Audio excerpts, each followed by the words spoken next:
A big hello and welcome. It's Kate from Zen Stitching, and I'm super excited to be joining you today for another one of our Making Zen Artist series chats. Today, we have the absolute pleasure of joining Trixi Symonds, who is down under. Hello, Yes. and a big welcome to you, Trixi. Thanks, Kate. I'm definitely down under Sydney, Australia. Sydney, Australia, very close to my hometown and a very beautiful place in my heart. How is it over there at the moment? Well, we're getting into autumn, but it's still pretty warm. So went to the beach last week. Still, it's just starting to get cold now, but it's as beautiful as it always is. I Yeah. love being in Sydney. Yeah, Sydney is a very beautiful spot. And even in winter, you still get the beautiful sunshine and Yeah. Oh, we've got beautiful sunny days. It's like 25 in a sea sometimes in a centigrade here in Sydney. So I sometimes even go swimming in winter because it's just so beautiful. I'm jealous. It sounds like a magical place to be. And particularly at this point in time, it's my favorite time of the year. I find that the autumn Easter time, where it's Yeah. not too hot, not too cold, it's great. Great for me to go camping, actually. I have lots of wonderful memories of going camping with my family because it is such a nice time of year to be outside. Yes, autumn, actually, winter, even in Sydney, can be really, like I was saying before, really beautiful, just warm, clear blue skies. So we don't get the cold usually in winter in Sydney. Yeah. So Oh, well, it's a beautiful spot to be. And nice memories. exactly, that's right. And I'm thrilled that you could join us today because there is a bit of a time difference between the North and the Southern Hemisphere. But I'm super excited that you're going to be part of Making Zen because you create the most beautiful and amazing softies. Uh, Thank you. and they have a wonderful story behind them as well. Would you like to share a little bit about them with us? Okay, so my softies are actually called Zenki softies, and it's a design that I created. And it all started back in 2015. I had a book called Sew Together, Grow Together that I published because I was teaching sewing classes to kids, and the kids loved sewing. But the mums would often come and pick up their kids, and the kids were so excited about sewing. But the mums would always say to me, I can't even sew on a button. Can you teach me to sew? So my first book was called Sew Together, Grow Together. And it was I thought to help mums, to show mums how easy it is to sew, but I found the book was a little bit too complicated for some mums. So I decided I wanted to make the simplest softie that I could make. And I chose softies because the kids in my classes loved making softies, and they would often boast, I've got 30 softies on my bed or 40 softies on my bed. So I decided to just create a softie that was really simple to make. I remembered as a child making softies, and they always seem to be just a little bit complicated, too many pieces to put in. So the softie I designed with the first one was called a Zenki. His name was actually Zenki, and it was a square softie. This isn't actually the original one, but it's the same idea. It was a back piece of felt with arms and legs and whatever is. Oops, I'll show you there on it. And the front piece was just a square with a running stitch. And the first softie that I made was a square softie, and his name was Zenki. But pretty soon I realized that I could make square softies, circle softies, heart-shaped softies. And these little fellas all became known as Zenkis, and they all basically have the same like idea is that the front is just always done with a running stitch, and the back is just the legs or arms, oops, are all part of the back piece of felt. This guy is actually a second Jenna, which means that I've this sort of original Zenkis had just one color on the back, and just to make them a little bit more creative. So the back piece is like now divided into two. So I don't know if that makes much sense, but the Zenkis were just the idea was it was just a simple softie that you could make. There was a running stitch around the torso and basically just two pieces of felt. So I hope I explained that. You did. You explained that beautifully. And I love hearing the progression of your Zenki, where it started as one, and then you realized that you could make lots of different shapes, Yes. and the kids can, I think they can make them their own. So you give them the opportunity to put different ears Yes. and legs and that kind of thing on them. Yeah, that's exactly right. So they can just start off with two pieces of felt. There's a little square drawn on the first piece of felt. They can add, whatever eyes, ears, wings, antennas they want, and they just make their face. So every Zenki that's made in the classes in the workshop will always look different because the kids can add whatever features they want and change it in whatever way they want. So it was my attempt to make softies the simplest, my Zenkis at least, the simplest softies in the universe. And that was just so that basically mums who thought they couldn't sew could see that they really could sew, and that it was also something that kids could do. It was something they could make in a half an hour, 45 minutes, an hour. It was doable. It was something that they wouldn't take hours for them to do. So that was the sort of story of how the Zenkis started. And basically the Zenkis keep on developing. So the first Zenki started back in 2014, 15, and now they keep on, they don't stop. There's always more Zenkis coming. They develop, I've got second gen Zenkis, and who knows, there might even be third generation Zenkis popping up sometime. I will, from the sounds of things, that's quite likely as you get more creative and you play with it. And I always find too that when you're working with a class, you get just as much inspiration from The them kids. as they Yes. get from you. So I could imagine, so long as you're continuing to teach and share the technique, Yeah. you'll The be kids, inspired. yeah. The kids are amazing. They always inspire me. They always choose the most beautiful, like colors, sort of colors that I often wouldn't think of. They sort of put all these colors together and you think, wow, they look incredible. So kids are always inspiring, and they never have problems thinking of what to do. You get them, you give them the raw materials, and kids just create. They very rarely sort of don't know what to do, which Mm. is something really, I guess it's really fresh about kids. Adults, and myself the same, will think, oh, should I do this? Or that doesn't look good. Or there's always some problem. But kids, they just create, and it's just amazing to watch kids when they sew or create something. So they're very inspiring. It is. And on top of that too, I know from my own experience, when you teach them something like the sewing or one of the hand skills, one of the crafts, the absorption that they have when they're working on these projects, you could drop a pin in the They're room amazing. and, you could hear it because everyone's so absorbed in what they're I up to. know. I know, it's exactly like I remember when I had my day-long workshops here at lunchtime, and I had kids starting sewing from 5 years. At lunchtime, they'd go out, in the backyard for 5 minutes. Could we come back in already? Because they just wanted to sew. It was so exciting for them to sew and to see that they could create something by themselves, which I think is one of the most wonderful things when you create things with kids that they've created by themselves. At the end of it, they sort of see, look, I made this all by myself, and it's just so nice to see always, and it just sort of inspires me to keep on teaching and to keep on going. Yeah. Just thinking about that kind of makes my eyes water because it is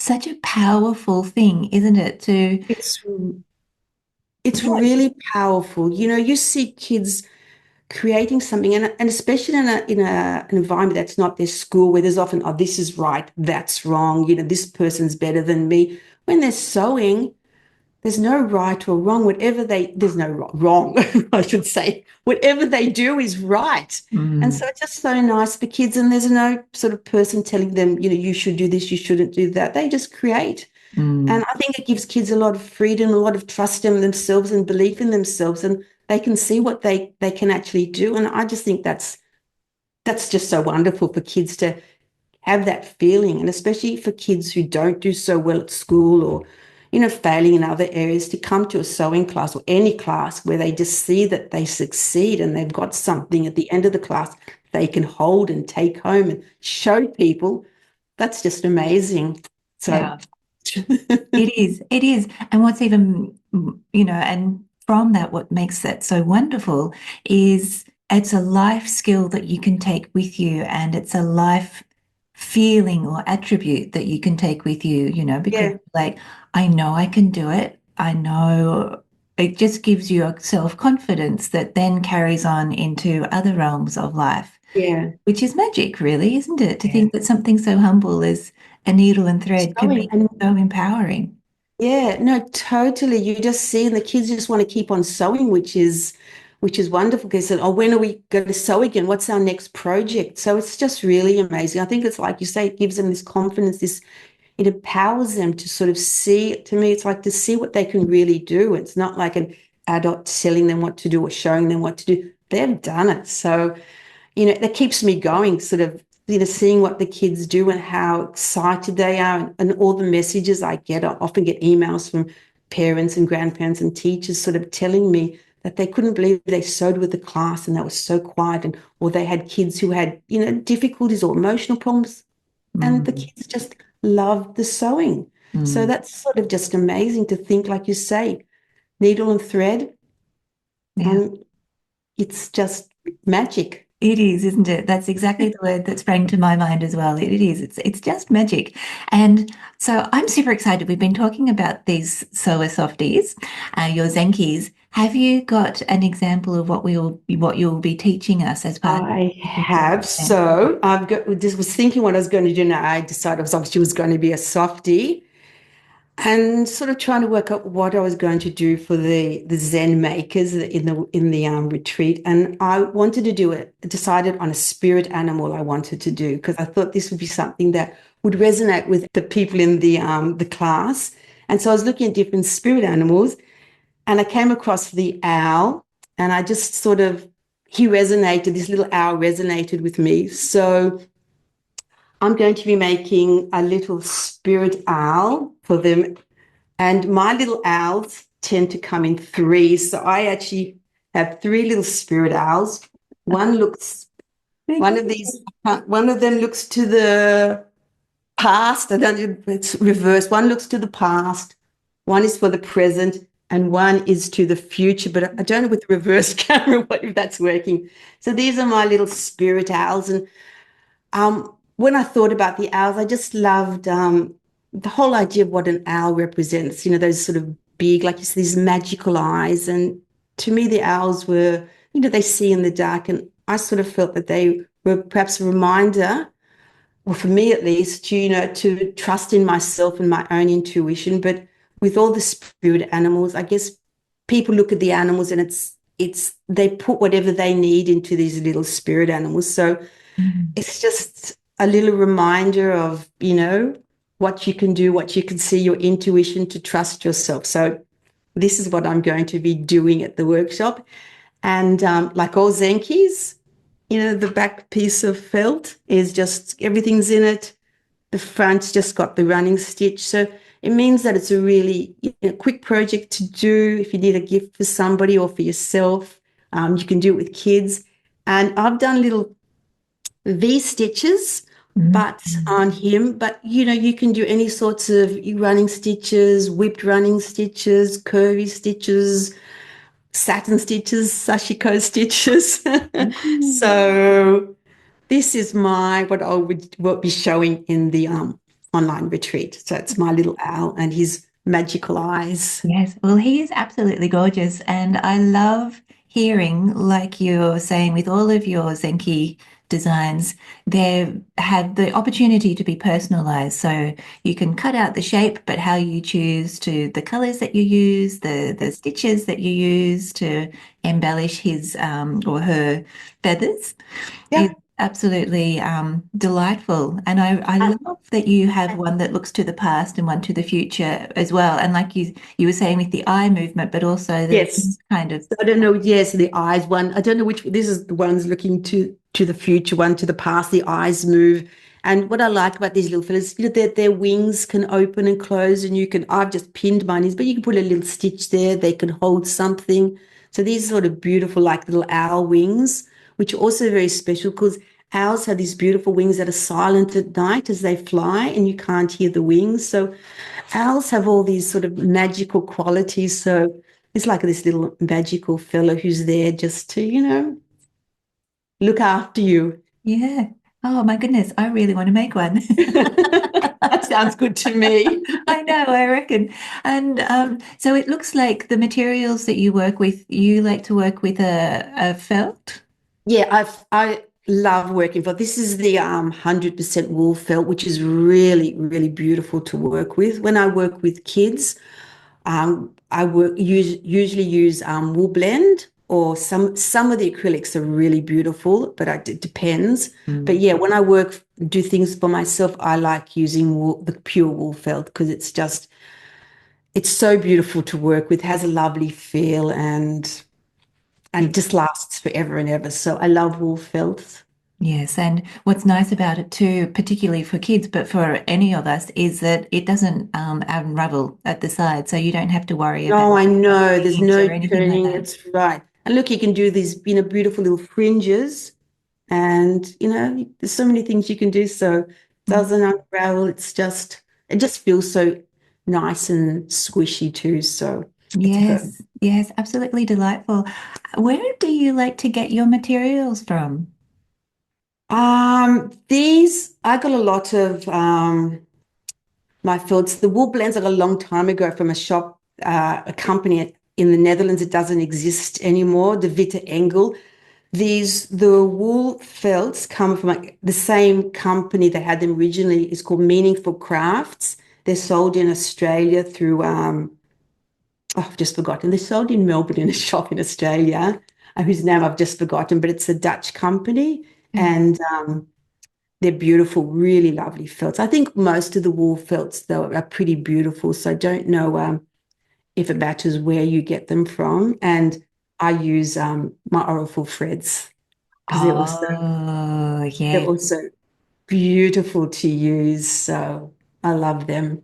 Yes, and that's brings up a nice point actually, because I always like to encourage people to use what you have at home and shop your stash to have a play.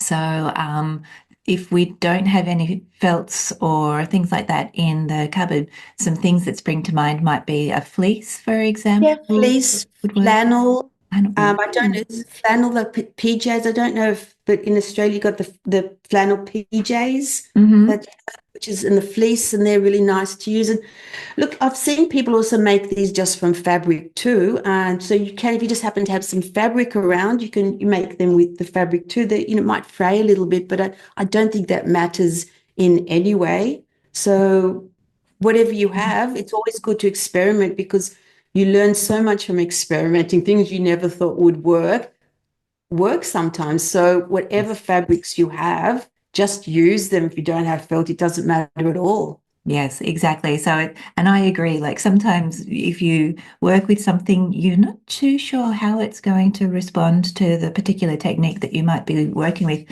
Sometimes it will work, sometimes it won't, but that's okay. It's all part of Yeah. the learning and growing Oh, experience. you learn so much from your mistakes. Yes, you really do. You have to learn to embrace them. They're not even a mistake, I think. They're No, that's lessons. exactly we call them mistakes, but what we think that, oh, it should have been like this, but it was like this. But you learn so much, and you Yeah. learn so much. It's Yeah, great. it's good for our repertoire of knowledge and materials and working with things. But going back to working with the felts and working with the Aurifil threads, I always think it's lovely to work with really good quality materials. So if you love the idea of sewing a Zenki, try getting some beautiful felt and some beautiful thread because it really does change up the experience too, doesn't it? Does. Yeah, absolutely. And good quality doesn't always mean it's going to be more expensive. That's one of the things I actually tell all of the I have on my website that use good quality stuff. It doesn't mean it has to be expensive. Like if you're sewing with kids, especially, and you're using a really really cheap needle and it gets blunt, and the poor kids are trying to sew with a bad quality blunt needle, pins that aren't going in, or threads that break. It's so disheartening. I always say use good quality, materials. Also, just check your needles and threads before you use them. And again, good quality doesn't always have to mean it's expensive, but just, look and test your materials and fabrics because I've sometimes used felt or had a felt, and it was just so horrible to sew with. It's sort of scratchy and hard. So, if it's hard for an adult to sew, it's going to be even harder for a child to sew. So, yeah, good quality materials are always lovely to work with. That's right. And that kind of again brings another element of joy and satisfaction to a project because, there's nothing worse than being frustrated with needles that don't poke through the fabric or thread Thread that continually breaks. tangles or breaks. Yeah. Yeah, And it's interesting because I never really gave it a great deal of thought until because we have like a dollar store, I think they call it here, where you can get super cheap embroidery thread. And yeah, I was working with some and it just got tangled. It just wasn't working right. yeah, And it was really quite interesting the difference between, say, a cheaper dollar store thread compared with like the DMC thread that yeah. you know, and it Did might you be not? a little bit more, but it's Yeah, probably good peace of mind, I would say, to just yeah. And you're not not buy less using but buy better quality. Yeah, and you're not using a lot of thread or a lot of felt when you're making these sort of little fellows. So, especially with hand sewing, you don't use a lot. So it's really, good just to find something that, like you say, is just a better quality so that it actually lasts. Yes, and quite often too, because it seems to be a thing. You can always find some in a thrift store Yeah, or, even on Facebook Marketplace, all those kind of things. There's always a stash of fabrics that somebody doesn't want, fabrics and yeah, so you can find them that way too. yeah, absolutely. Yeah, yeah. Oh, well, I love hearing all this and circling back to our conversation earlier where you mentioned it was probably 2014, 2015 that the Zenki first became a Zenki. So does that mean it's a 10-year anniversary and we need to celebrate? So my first book was in 2013. The show Softie was 2016. So it must be about 2015 when then that first Zenki was created. So yeah, I think Yeah, we must be celebrating. It's got to be a 10-year anniversary party.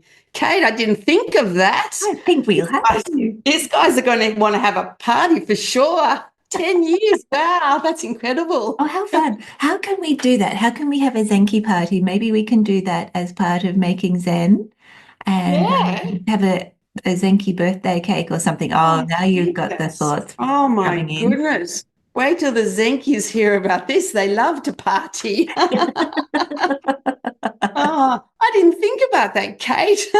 Well, we're 10 definitely going to have years to though. celebrate. Yes. Yeah, 10 years of Zenkies. Wow. Isn't that amazing? I It thought is. I just can't believe it. Like that first Zenki that it created, whose name was Zenki Do, that square Zenki, that was like one Zenki. And just think 10 years later, Yeah. there's Yeah. like hundreds of Zenkis all over the world, actually thousands of Zenkis all over the world. Oh, who would have thought? It just happened. That's what I love about it. It was nothing I ever planned. It Yeah. just happened. Following the serendipity of life and Yeah. listening to what brings you joy, but also brings others a whole lot of joy as well. Yeah, it's just amazing. I'm very lucky. Oh, yes, absolutely. And everybody who knows you is very lucky because to have the ability to learn how to sew and create something, they really are such beautiful skills, like on a practical Yes. level, but also empowering and like that internal validation as well is. Yeah, and just like, like when you do your sashiko, just that sort of sitting and working with your hands, and it's just so like relaxing and meditative, and it's just, I don't know, just something really beautiful. Yes, Whatever hand sewing you do, that's just the sort of the feeling of the needle going in and out of the fabric or the felt. It's something quite special, and it you is. have to sort of experience it to sort of realize how simple, how something so simple can give you so much. Absolutely. I couldn't say that better myself. I really think the stitching process, I always think if everybody could learn how to stitch, the world would Oh, be a much better place absolutely. emotionally, and we'd be able to repair all our things and all Yeah. those good things. That's when I started So Softly, this was this idea is how can I teach kids all over the world, every child to sew? That was sort of this idea because you could see how good it was for kids to learn to sew. And that's sort of where Sew Softy began with this idea, Yeah. crazy idea. How can I teach every child in the world to sew? And it was always had to be hand sewn because it was so accessible. You needle, thread, some fabric, and you could hand sew. And here I am. Yeah. And what's really lovely about it too, you were saying earlier, it really is an intergenerational project as well. So the kids can be sewing, mums can learn how to sew if they haven't had much experience in it. And it's a lovely way for grandparents to also connect as well with kids by making these beautiful personalized toys. Yeah, I actually have a lot of grandparents. Often the mums sort of miss out because they're sort of busy, but the grandparents, the grandmums, I'm waiting for some grandfathers, but haven't come. But the grandmothers really want to sew with their kids, and they often don't know exactly what to do or where to begin because they often can be really good sewers, but they don't know how to simplify the project. So the grandparents grandmoms really, really want to sew with all their grandkids and they love it. And I've actually now started to connect with art teachers and teachers all over the world.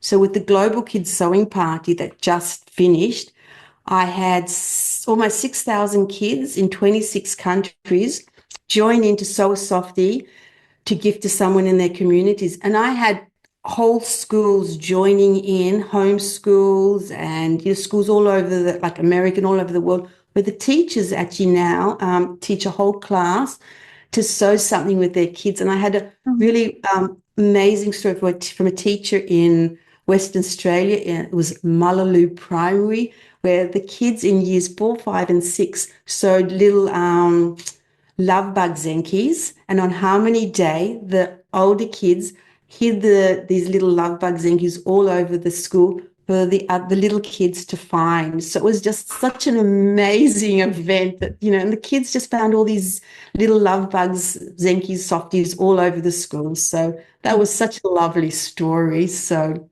That's it's all the art teachers now who I'm also, inspiring to sew with the kids. So the Global Kids Sewing Party was just amazing yeah. to make people aware of sewing and teachers. So Yeah, that's brilliant. What a beautiful story, and how amazing that it is so widespread and yeah, so many people took part of it. And it must be so heartwarming for you to know that your Zenkis are touching so many people's lives, enriching so many people's lives, and just that positive effect that it has.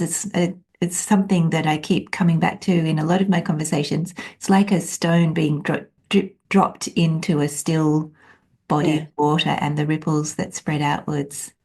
Yeah, and even after all these years, every time I get an email or a message from somebody telling me, thanking me, I still feel like, oh, how good is that? So, it never No. wears down, wears out, whatever the word is. So it's always still so amazing when I get those messages or emails thanking me. So, like I said, I'm very lucky. Oh my goodness, yes, so heartwarming for all involved.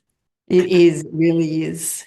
Trixie, it's been so lovely chatting with you today. It's a pleasure to talk with you and learn all about your Zenkis. I am super excited for the workshop where you're going to share how to make Zenkis with the rest of us. Thank you so much for your time today. Oh, thanks, Kate. It was amazing. Thank you for joining me in this creative journey. If you've enjoyed this video, please like, subscribe, and share it with your friends. And if you'd like to learn more about Making Zen, please check out the links below where you can find out all about the workshops and creativity, community, and all that kind of good stuff. Wishing you many happy hours of stitching.